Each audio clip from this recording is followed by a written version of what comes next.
Hey everyone, अभी सावन का महीना चल रहा है। मैं, आप और बहुत सारे लोग अभी चिकन नहीं खाते हैं और जैसा सिचुएशन अभी बन रहा है पूरे कंट्री में, तो ऐसा लग रहा है जो लोग चिकन डिनर करते हैं उनके लिए भी न्यूज़ कुछ खासा अच्छी नहीं है। Hey there, this is Mayank and you are watching Tech Siyapa. तो चलो आज पबजी बैन के बारे में बात करते हैं।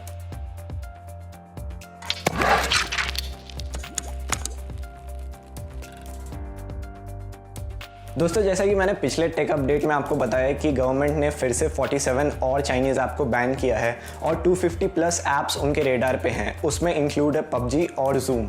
यार, अब तक इंडियन गवर्नमेंट ने जितने भी ऐप्स बैन किए हैं उनका इकलौता रीज़न ये था कि यूज़र डेटा सेफ नहीं है। और ये सेफ क्यों नहीं है और ऐसा सिर्फ क्यों चाइनीज़ ऐप के साथ होता है, मैं आपको बताता हूँ। चाइना एक ऐसी कंट्री है जहाँ सेट ऑफ रूल्स उतने स्ट्रिक्ट नहीं है यूज़र डेटा को लेके, और गवर्नमेंट किसी भी कंपनी के अंदर इंटरवीन कर सकती है और कंपनी उसको रोक नहीं सकती है। तो बहुत अनसेफ रहता है यूज़र डेटा जब भी किसी चाइनीज़ कंपनी के हाथ में होता है। यही इकलौता रीज़न है कि ना सिर्फ इंडिया में, बाकी बहुत सारे जगहों पे चाइनीज़ ऐप को बैन किया जाता है। पबजी अब तक क्यों बैन नहीं हुआ और क्यों ये आगे बैन नहीं हो सकता है, इसका एक बहुत बड़ा रीज़न है पबजी अपने सिक्योरिटी रिलेटेड चीज़ों को काफ़ी अच्छे तरीके से मेंटेन करके रखता है।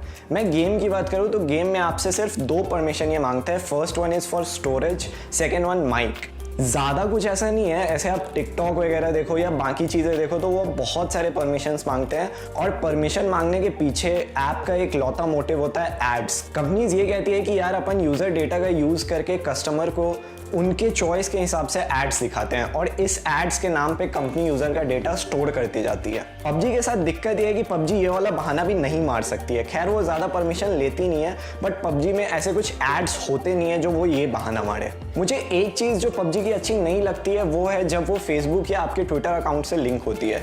ये चीज़ मत करना। अगर आप पबजी खेलते भी हो तो मैं आपको रिकमेंड करूँगा कि यार आप गेस्ट यूज़र अकाउंट से खेलो, ना कि आप उसको फेसबुक या अपने ट्विटर अकाउंट का एक्सेस दो। अगर आप परमिशन दोगे तो काफ़ी सारी चीज़ें पबजी के पास चली जाएगी जो आपका डेटा है, और मुझे ऐसा लगता है कि इसमें कुछ खराबी नहीं है अगर आप गेस्ट अकाउंट से खेलो। हो सकता है आपके दोस्त जो आपके फेसबुक फ्रेंड हैं बट आपको पबजी में ना दिखे। यार, जिन दोस्तों के साथ तुम पबजी खेलते हो उनसे तुम उनका यूज़र आईडी ले लो और ऐड कर लो, ज़्यादा पंगा नहीं है ऐसा। तो हो सके तो अपने फेसबुक अकाउंट को पबजी से लिंक ना करो। हो सके तो क्या, मैं तो एडवाइस करूंगा लिंक ना करो और गेस्ट अकाउंट से पबजी खेलो। अब तक आपको लग रहा होगा कि मैं पबजी के काफ़ी प्रो हूँ और इस बैन के अगेंस्ट हूँ और मुझे ऐसा लगता है कि पबजी में कोई प्राइवेसी का इशू नहीं है। तो ऐसा नहीं है। मैं आपको बताता हूँ, यहाँ दिखाने के दांत कुछ और है और खाने के कुछ और। दोस्तों, पहला पॉइंट iOS 14 के अपडेट के बाद हम सबके सामने आया। वी ऑल नो कि एप्पल कितना कंसर्न्ड होता है सिक्योरिटी रिलेटेड चीज़ों को लेके। तो जैसे ही iOS 14 का अपडेट आया और उसके बाद आप जब भी पबजी खेलोगे किसी एप्पल डिवाइस पे, तो आपको एक वार्निंग आएगी कि this device wants to connect to your nearby device. ये चीज़ गलत है। पबजी को ऐसा क्यों करना है मुझे नहीं पता। पॉइंट नंबर 2, क्लिपबोर्ड पता है ना आप सबको। जैसे आप कीबोर्ड पे या कहीं भी किसी भी चीज़ को कॉपी करते हो तो वो आपके फ़ोन के मेमोरी में एक सर्टेन टाइम तक उस क्लिपबोर्ड पे सेव होती है। तो बीच में रिपोर्ट्स ये कह रही थी कि पबजी उन क्लिपबोर्ड्स के डेटा को सेव कर रहा है। अब आते हैं पबजी बैन क्योंकि ये चाइनीज़ ऐप है। तो let me brief you about this. PUBG entirely Chinese नहीं है। सपोज करो मेरी एक कंपनी है, लेट्स से मेरी कोई कंपनी है, सपोज ये चैनल है टेक सियापा, और मेरा एक दोस्त है जिसकी एक मार्केटिंग एजेंसी है या वो मार्केटिंग वाले बिजनेस में है। तो यार, अगर मैं उसको बोलूँ कि यार मेरे चैनल को एडवर्टाइज करो, तो वो चीज़ करने से चैनल उसका नहीं हो जाता है, चैनल मेरा ही होता है। अब मैं ये एग्जाम्पल क्यों दे रहा हूँ मैं आपको बताता हूँ। जो ऐप है PUBG, that has been developed and published by a South Korean company named Blue Hole, और जो डिस्ट्रीब्यूशन और मार्केटिंग राइट्स है ना, ये टेनेंट के पास है जो कि एक चाइनीज कंपनी है। यार, पीसी इंटायरली साउथ कोरियन। तो जो भी पंगा अभी चल रहा है वो पबजी मोबाइल से रिलेटेड ही है। अब यार, बहुत सारे लोग ये कहते हैं कि पबजी को बैन इसलिए कर देना चाहिए क्योंकि वो काफ़ी एडिक्टिव है और काफ़ी टाइम बर्बाद करती है। इनफैक्ट मैं आपको बताऊं, अपने नेबरिंग कंट्री पाकिस्तान में यही चीज़ हुई है।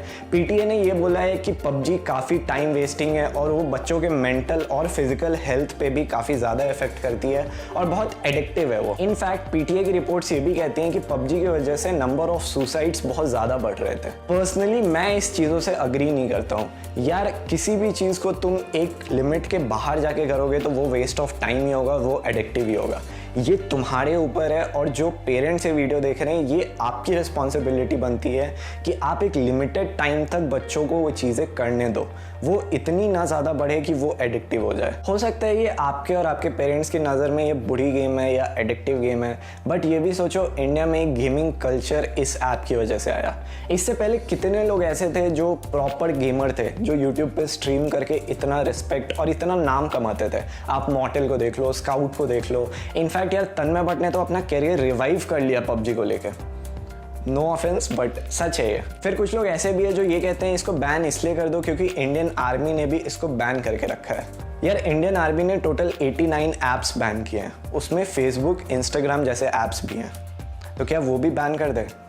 कोई लॉजिक नहीं बनता यार इस बात का। हो सकता है पबजी बैन हो जाए बट टेंशन मत लेना, यू हैव जियो। और मैं इसलिए कह रहा हूँ क्योंकि आप में से बहुत सारे लोगों को पता नहीं होगा। आप ये देखो जूम ऐप का इंटरफेस और एक तरफ देखो जियो मीट का इंटरफेस, एकदम डिट्टो कॉपी पेस्ट। वैसे ही हो सकता है पबजी में से अगर आप जी ड्रॉप करो और जियो लगा दो तो इट विल बी पब जियो, #आत्मनिर्भर भारत। तो मुझे फाइनली ऐसा लगता है कि ये ऐप बैन नहीं होना चाहिए। यार पबजी भी बहुत सारी चीज़ें कर रहा है। इनफैक्ट अगर तुम अभी प्ले स्टोर पे जाके देखोगे तो उनका जो पूरी चीज़ें लिखी हुई हैं वो हिंदी लैंग्वेज में लिखी है। तुम सोच सकते हो साउथ कोरियन कंपनी जिसका ये गेम है और इसको चाइनीज़ लोग प्रमोट कर रहे हैं और वो प्ले स्टोर पे हिंदी में कम्प्लीटली, मतलब। और पबजी ने काफ़ी सारे स्टेप्स भी लिए हैं ये इंश्योर करने के लिए कि वो डेटा ब्रीच ना करे, यूज़र का डेटा सेफ रहे। सच बताऊं मैं भी कभी कभार पबजी खेलता हूं। कभी कभार से मेरा मतलब लिटरली कभी कभार है, 2 महीने में हो सके 1-2 बार या कुछ ऐसा। इनफैक्ट उससे ज़्यादा भी। एक बार बीच में अभी 6 महीने पहले ऐसा टाइम था कि मैंने 6 महीने तक पबजी खेला ही नहीं था। फिर अभी लॉकडाउन में 2-3 महीने बाद मैंने फिर पबजी, मतलब लॉकडाउन के 2-3 महीने बाद, एज इन लॉकडाउन 3-4 में मैंने थोड़ा बहुत पबजी खेला। ऐसा कुछ खास नहीं है कि इतना एडिक्टिव है, ये तुम्हारे ऊपर है तुम किस चीज़ को अपने लिए एडिक्टिव बनाते हो, किस चीज़ को अपने लिए एडिक्टिव नहीं बनाते हो। तो चलो दोस्तों, ये था मेरा पर्सनल ओपिनियन। आप बताना आपको क्या लगता है इंडिया में पबजी बैन होगा या नहीं होगा, और दूसरा होना चाहिए या नहीं होना चाहिए।